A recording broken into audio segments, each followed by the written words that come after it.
हम आ गए हैं रेलवे स्टेशन की पार्किंग में एंड यू वॉन्ट बिलीव इतनी सारी खड़ी टू व्हीलर्स में से हमें सिर्फ 2 ईवी बाइक्स मिली। और अब टाइम हो रहा है ऑफिस जाने का। चलो देखते हैं कितनी ईवी और कितनी पेट्रोल बाइक यहाँ से पास हो रही है।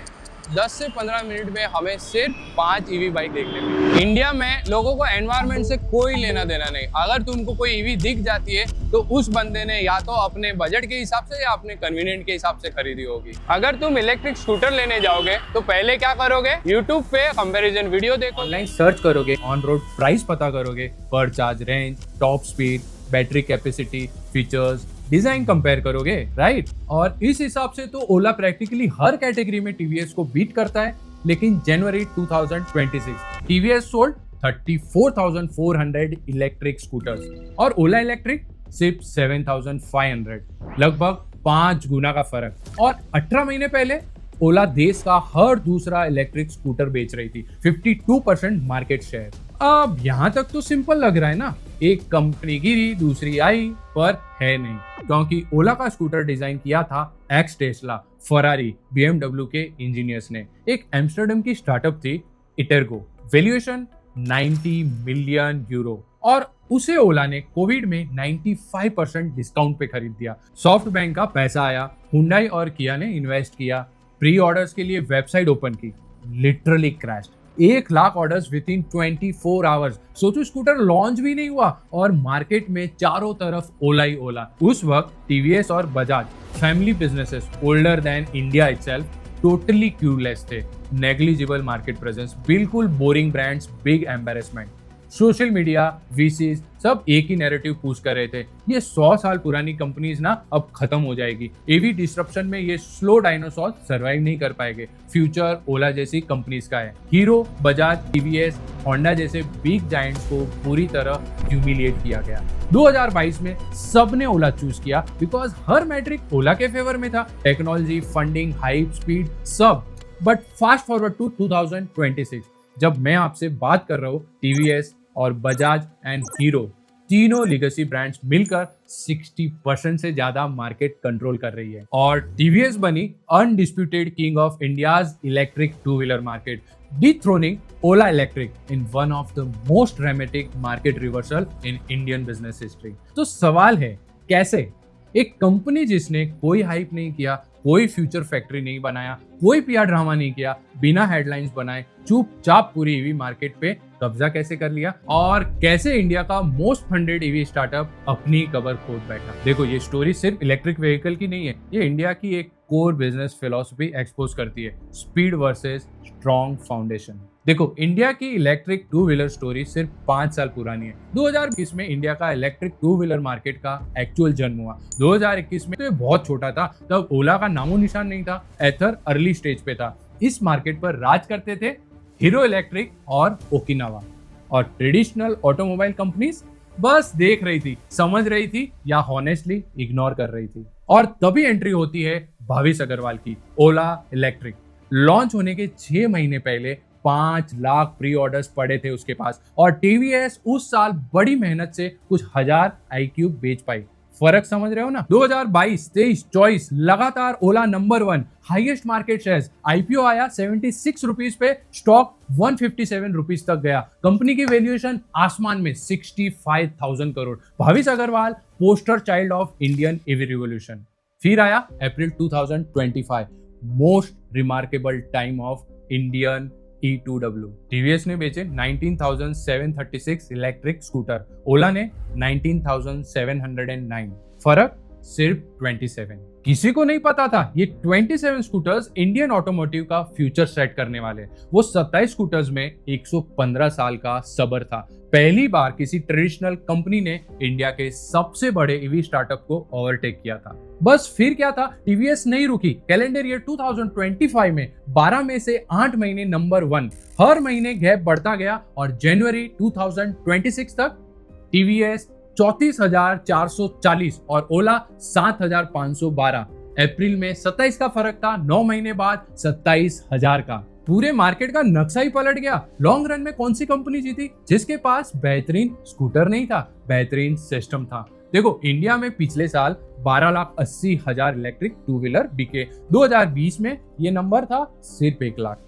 5 साल में 13 गुना। और अभी तो सिर्फ 6% पेनिट्रेशन है, मतलब 100 पेट्रोल इंजन गाड़ियां बिकती है ना, तब सिर्फ 6 इलेक्ट्रिक बाइक बिकती है। 94% मार्केट अभी भी कन्वर्ट होना बाकी है। वैकेंसी का एस्टिमेट है 2030 तक 60 to 70% new two wheeler sales electric होगी। सोचो कितना बड़ा फ्यूचर है। करंटली 231 कंपनीज लड़ रही है इस मार्केट में। ये देखो latest numbers, top 10 companies as पर number of vehicles sold in Jan 2026। 231 companies में से टीवीएस ही क्यों? ओला के पास ज्यादा टेक थी, एथर के पास ज्यादा हाइप, बजाज के पास भी तो वही लीगेसी एडवांटेज है, पर टीवीएस ने कुछ अलग किया। ऐसे 5 दाव जो एक भी गलत हो जाता ना, तो टीवीएस ओला की तरह मार्केट से उठ जाती। बिफोर दैट एक बात पता है, इंडिया का interior market size 3 lakh crore yearly. Competition 80% बिना सिस्टम के, बिना प्रोसेस के, बिना अकाउंटेबिलिटी के। देखो सेट होती है ये एक्सपेक्टेशन वर्सेस मिलती है ये reality. Contractor, carpenter, local suppliers सब अपने मर्जी के मालिक। टाइमलाइन बोला 2 महीने, हो गए 6 महीने। बजट बोला 8, पहुंच गया 12 लाख। क्वालिटी वो राम भरोसे। जमीन में सोना है, कोई खोदने को तैयार नहीं। सोचो अगर कोई सिस्टम लेके आए तो। Here, I would like to introduce HomeLane, leading technology-driven end-to-end home interior design service in India, जिन्होंने सिस्टम और प्रोसेस सेट करके सक्सेसफुली प्रूव करके दिखाया। 42 cities, 55,000 plus homes successfully delivered. And the most interesting thing, same system and process हम भी use कर सकते हैं। HomeLane has launched FOFO, मतलब franchise own franchise operated model. Studio तुम्हारा, बैकएंड पूरा HomeLane का। कस्टमर को ट्रस्ट मिलता है, तुमको सिस्टम। 25 लाख मिनिमम इन्वेस्टमेंट में तुम एक state of the art experience centre come studio बना सकते हो, जिसपे 10 लाख तक का कैशबैक है। सो देरी किस बात की, आज ही एक्सपर्ट के साथ बात करें। Find link in description. पहला था द स्पाई गेम। जब 2021 से 23 में पूरी इंडस्ट्री आग लगा रही थी, ओला करोड़ों जला रही थी मार्केटिंग पे, एथर प्रीमियम इमेज बिल्ड कर रहा था, हीरो इलेक्ट्रिक सब्सिडीज का जुगाड़ कर रही थी, टीवीएस क्या कर रही थी?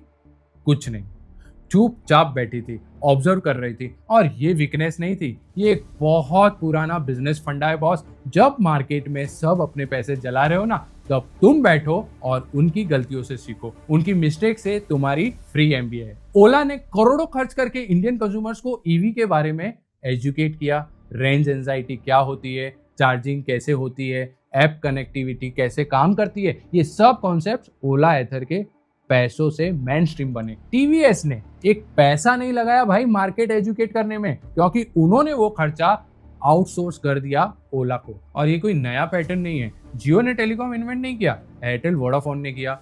होंडा ने इंडिया में स्कूटर इन्वेंट नहीं किया, बजाज एलएमएल ने किया। जेप्टो इंस्टामार्ट ने ग्रोसरी बेचना इन्वेंट नहीं किया, पर कैप्चर किसने किया?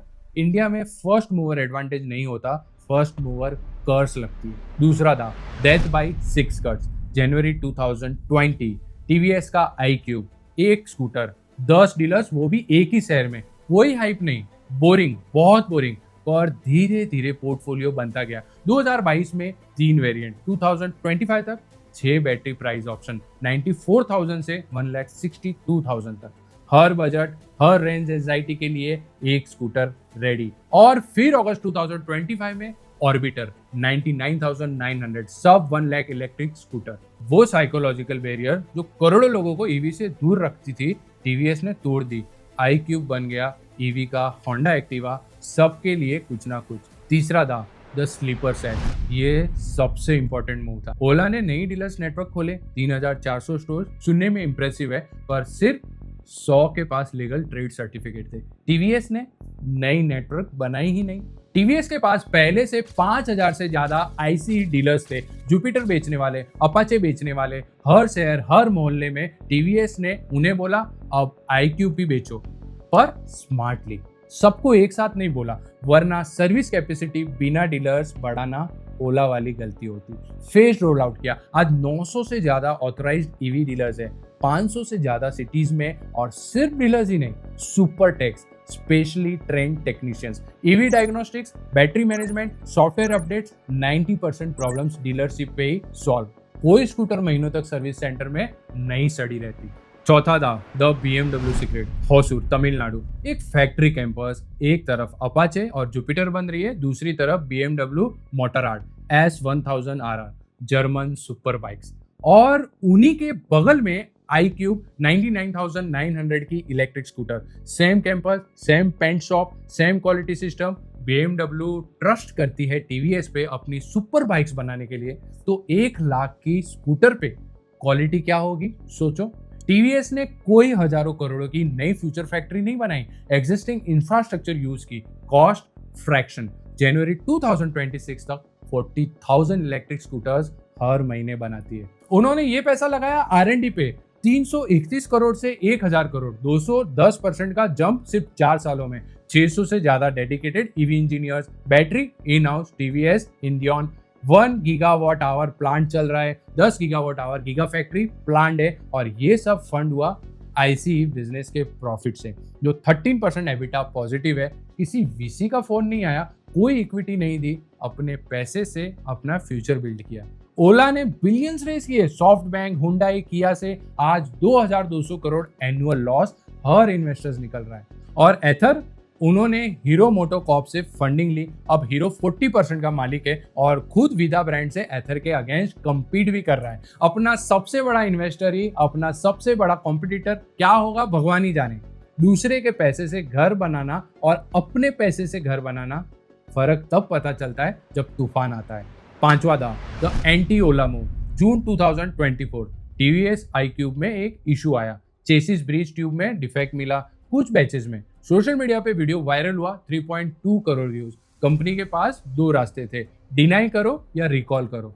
TVS ने वॉलंटरी रिकॉल अनाउंस किया, 0 cost, phased appointment, next day return. Company ने खुद कस्टमर्स को कॉल करके बुलाया। अब याद करो ओला में क्या हुआ था, स्कूटर में आग लगी, कंपनी ने कस्टमर को ब्लेम किया, स्कूटर रिवर्स में गई, बंदा वॉल से टकराया, 10 टाके लगे, इग्नोर। कुणाल कामरा ने फोटो डाली, फाउंडर ने मजाक उड़ाया, चोट लगी, आजा सर्विस सेंटर। गलती दोनों ने की, फर्क ये है एक ने मानी, दूसरे ने नहीं। तो क्या TVS की जीत पक्की है? क्या ये कहानी यहीं खत्म होती है? एक्चुअली नहीं, क्योंकि एक और डायनासोर ट्रैक पे आ रहा है और ये TVS से भी बड़ा है, होंडा एक्टिवा। इंडिया की सबसे ज्यादा बिकने वाली स्कूटर, 17 मिलियन से ज्यादा कस्टमर्स, डीलर नेटवर्क इतना मैसिव कि TVS का भी छोटा लगे। और अब होंडा ने एक्टिवा ई लॉन्च कर दी है, 1.18 लाख इलेक्ट्रिक, और होंडा के साथ यामा आ रही है, सुजुकी भी आ रही है। TVS ने ओला को हराया, बट अब जो कंपटीशन आ रहा है ना, वो ओला के कहीं ज्यादा खतरनाक है, क्योंकि ये भी वही लेगेसी प्लेबुक यूज करेंगे जो TVS ने यूज किया। Existing dealers, existing trust, existing factories, same strategy, bigger scale. और बजाज भी चुप नहीं बैठा। फाइनेंशियल ईयर 2024 में TVS और बजाज का गैप 74,000 यूनिट्स था, बट कैलेंडर ईयर 2025 में सिर्फ 29,000। गैप तेजी से घट रहा है। एक और टेंशन, PM E-ड्राइव सब्सिडीज मार्च 2026 में एक्सपायर हो रही है। एक्सटेंशन कंफर्म नहीं है अभी तक। अगर सब्सिडीज गई और GST 5% से बढ़ा, अफोर्डेबिलिटी पे सीधा असर, पूरी इंडस्ट्री को झटका लग सकता है। मार्केट 2032 तक 70 लाख यूनिट टच करेगा, आज से लगभग 6 गुना।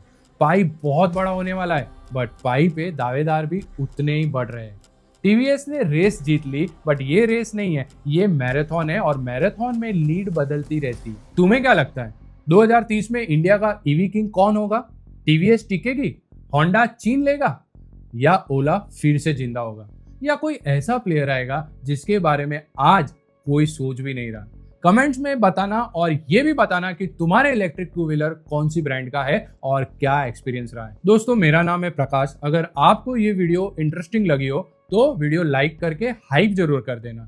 मैं थिंकविंग्स पर ऐसे ही इंटरेस्टिंग एनालिसिस करते रहता हूँ। अगर आप इंटरेस्टेड हो तो चैनल सब्सक्राइब जरूर कर देना।